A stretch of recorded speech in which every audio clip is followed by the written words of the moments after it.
আলাইকুম। নির্বাচন সামনে রেখে যে বহু ঘটনা ঘটছে এবং এটা ঘটতেই থাকবে।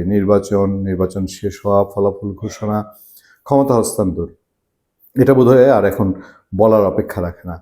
জাস্ট সময়ের ব্যাপার, আর তাকিয়ে তাকিয়ে দেখা। আড়ালের কুশীলব যারা, তারা যে দিনরাত মহাব্যস্ত, সেটাও খুব টের পাওয়া যাচ্ছে। দেশের একেবারে অলিগলি হাট বাজারের মানুষও টের পাচ্ছেন যে নির্বাচন নিয়ে বহু খেলাধুলা চলছে।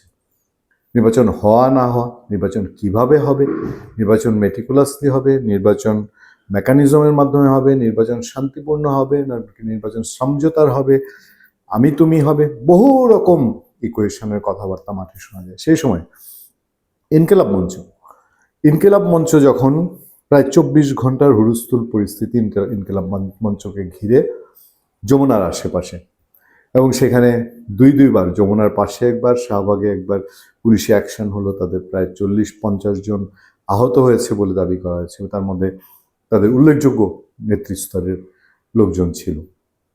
সে সময় সোশ্যাল মিডিয়াতে এমনও দেখেছি, সোশ্যাল মিডিয়ায় বলা হচ্ছে যে এই যে পুলিশ যারা অ্যাকশনে গেছে, যে তারা আওয়ামী লীগের পুলিশ, তারা এভাবে ইনকিলাব মঞ্চের লোকজনের উপরে আঘাত করেছে। সেই সময় সোশ্যাল মিডিয়ায় দেখা যাচ্ছে, এবং ইনকিলাব মঞ্চের একটা ঘোষণা, সেটা ধরে পত্রিকার রিপোর্ট হেডলাইনটা এরকম: লীগ অ্যাক্টিভেট হয়েছে, সবাই নিরাপদ স্থানে চলে যান ইনকিলাব মঞ্চ। কি বলা হচ্ছে বিস্তারিত?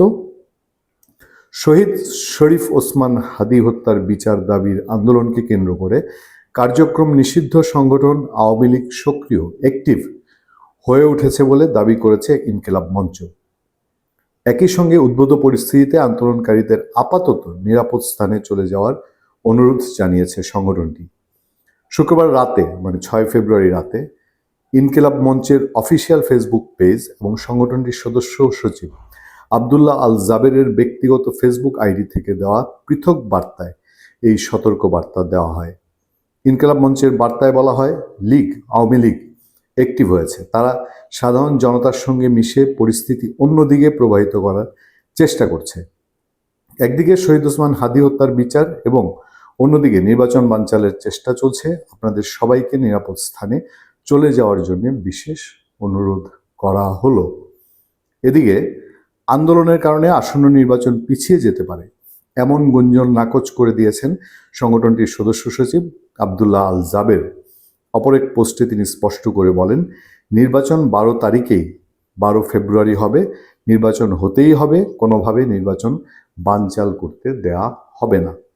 এর আগে শুক্রবার বিকেলে রাজধানী ইন্টারকন্টিনেন্টাল মোড় এলাকায় হাদি হত্যার বিচার দাবিতে মিছিলে পুলিশের বাধা ও সাউন্ড গ্রেনেড নিক্ষেপের ঘটনায় রণক্ষেত্রে পরিণত হয় এলাকাটি। এই সংঘর্ষে জাবের সহ সংগঠনটির বেশ কয়েকজন নেতা আহত হন। ইনকিলাব মঞ্চ এই যে এখন বলছে যে এর মধ্যে আওয়ামী লীগ অ্যাক্টিভেট হয়েছে, জনগণের সঙ্গে মিশে গেছে, তারা তাদের মানুষজনকে নিরাপদে চলে যেতে বলছে, এটা নির্বাচনের 5-6 দিন আগে আসলে কিসের ইঙ্গিত? তারা আওয়ামী লীগকে এখানে টেনে এনেছে, আওয়ামী লীগ দেখতে পাচ্ছে, আবার তাদের পুলিশ আছে, তাদের প্রশাসন আছে। পুরো বিষয়টাই একটা কোথায় যেন জটিলতার, খুব জট পাকানো পরিস্থিতির মধ্যে গড়িয়ে যাওয়ার উপক্রম। ভালো থাকবেন, সুস্থ থাকবেন। আপনার সাথে আমি আতিক রহমান, পূর্ণিয়া।